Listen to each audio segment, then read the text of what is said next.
क्या हो अगर आपकी जिंदगी की सबसे बड़ी परीक्षा के अंत पहुंचने से पहले ही हार चुकी हो?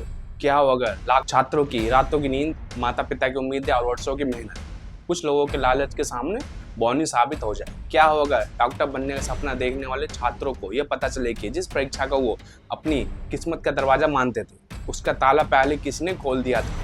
क्या होगा देश की सबसे प्रतिष्ठित मेडिकल प्रवेश परीक्षा एक ऐसे रहस्य में बदल जाए जहां हर सुराग भ्रष्टाचार, पैसे, विश्वासघात की और इशारा करता हो? हेलो दोस्तों, मैं करण किशोर, आपका स्वागत है हमारे चैनल। आज हम बात करेंगे उस मामले की जिसने पूरे देश को हिलाकर रख दिया, नीट यूजी पेपर लीक मामला। यह केवल एक परीक्षा घोटाला नहीं बल्कि 24 लाख से अधिक छात्रों के सपनों, उनके माता पिता की उम्मीदों और भारत की शिक्षा व्यवस्था की विश्वसनीयता पर लगा एक गहरा सवाल है। National Eligibility cum Entrance Test Bharat की सबसे महत्वपूर्ण मेडिकल प्रवेश परीक्षा है जिसे नेशनल टेस्टिंग एजेंसी आयोजित करती है। इसी परीक्षा के आधार पर देश भर के छात्र एमबीबीएस, बीडीएस, अन्य मेडिकल कॉलेजों में प्रवेश प्राप्त करते हैं। हर वर्ष लाखों छात्र दिन रात मेहनत करते हैं, कोचिंग संस्थानों में पढ़ते हैं, अपनी सामाजिक जिंदगी से समझौता करते हैं और सिर्फ एक सपना देखते हैं, सफेद कोट पहनकर डॉक्टर बनने का। 3 मई 2026 को जब देश भर में नीट यूजी आयोजित हुई तो अधिकांश छात्रों को लगा कि यह एक सामान्य परीक्षा, वे प्रश्न हल करके घर लौट आए। लेकिन किसी को अंदाजा नहीं था कि परीक्षा समाप्त होने के कुछ ही घंटों बाद सोशल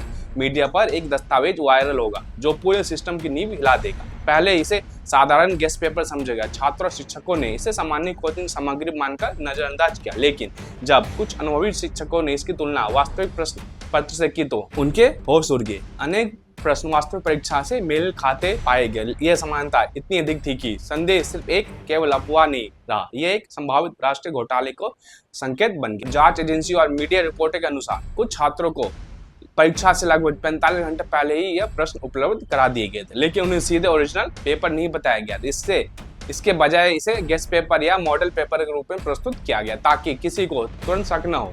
यही इस पूरे नेटवर्क की सबसे चतुर चाल बताई जा रही है। छात्रों को विश्वास दिलाया गया कि यह केवल संभावित प्रश्नों का सेट है, जबकि कथित तौर पर इसमें वास्तविक प्रश्न शामिल थे। अब सबसे बड़ा सवाल उठता है कि पेपर आखिर लीक कैसे हुआ। जांच के अनुसार संदेह है कि प्रश्न पत्र प्रिंटिंग या वितरण प्रक्रिया के किसी शुरुआती चरण में गलत हाथों तक पहुंच गया। कुछ रिपोर्ट महाराष्ट्र के नासिक स्थित एक प्रिंटिंग नेटवर्क से जुड़े संभावित लिंक का उल्लेख किया गया। हालांकि किसी विशिष्ट प्रिंटिंग प्रेस का नाम आधिकारिक रूप से अंतिम रूप से पुष्टि नहीं किया गया। यही कारण है कि जांच एजेंसियां पूरी सुरक्षा श्रृंखला की पड़ताल कर रही है, प्रश्न पत्र तैयार होने से लेकर सीलबंद पैकेट परीक्षा तक पहुंचने के हर चरण की।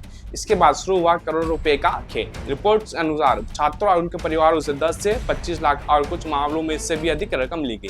यह पैसा उन छात्रों को कथित रूप से सुरक्षित सामग्री उपलब्ध कराने के बदले दिया गया। दस्तावेज व्हाट्सएप, टेलीग्राम जैसे निजी समूह के माध्यम से साझा किए गए। कुछ छात्रों को विशेष स्थानों पर बुलाकर उत्तर याद करवाने की बात भी सामने आई है।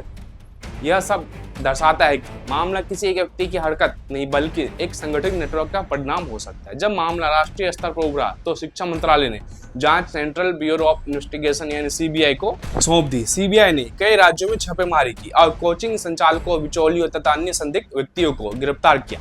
मीडिया रिपोर्ट में महाराष्ट्र के लातूर सहित कई स्थानों का उल्लेख हुआ। हालांकि अंतिम दोष तय करना अदालत का काम है और जांच अभी जारी है। इस पूरे प्रकरण में सबसे दर्दनाक पहलू उन छात्रों का है जिन्होंने वर्षों तक ईमानदारी से तैयारी की। किसी ने त्योहार छोड़ दिए, किसी ने दोस्तों से दूरी बना ली, किसी ने रोज 12 से 14 घंटे पढ़े।